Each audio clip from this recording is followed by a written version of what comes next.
Once upon a time, deep in the heart of the sprawling forest, there existed a thriving colony of ants. This colony, known as the Redstone Colony, was renowned far and wide for its remarkable organization, discipline, and industriousness. At the center of this bustling community was their wise and fearless leader, General Antares. General Antares had been the leader of the Redstone Colony for as long as anyone could remember. He was a large, imposing ant with a distinctive scar across his thorax, a mark of the many battles he had fought to protect his colony. His antennae twitched with intelligence, and his eyes, though small, gleamed with a sharpness that missed nothing. Under General Antares' leadership, the Redstone Colony had flourished. The ants worked tirelessly to gather food, build tunnels, and defend their home from predators. Antares was not just a leader who gave orders from above.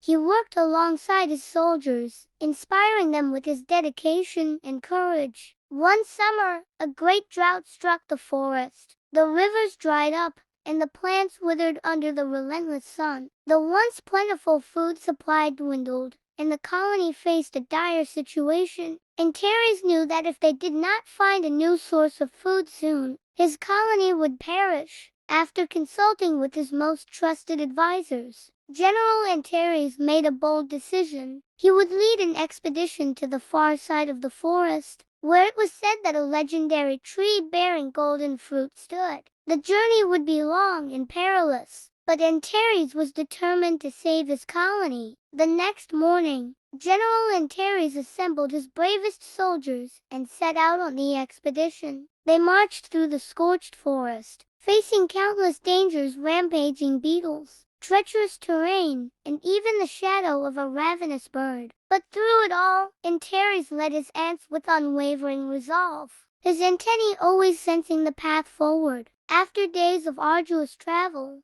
the expedition finally reached the legendary tree. Its golden fruit shone brightly, a beacon of hope in the desolate landscape. However, the tree was guarded by a fierce army of black ants, who claimed the tree as their own. Undeterred, General Antares approached the leader of the black ants, a formidable ant named Obsidian. He proposed a truce, suggesting that they share the tree's bounty rather than fight over it. Antares knew that in these desperate times, cooperation was the only way to ensure survival. Obsidian, impressed by Antares' wisdom and courage, agreed to the truce. The two colonies worked together to harvest the golden fruit, and soon the Redstone Colony's expedition was returning home, laden with food. When they arrived back at the colony, the other ants cheered for their leader, who had once again saved them from certain doom. From that day on, the Redstone Colony and the Black Ants maintained a peaceful alliance, and the story of General Antares' bravery and wisdom spread throughout the forest. He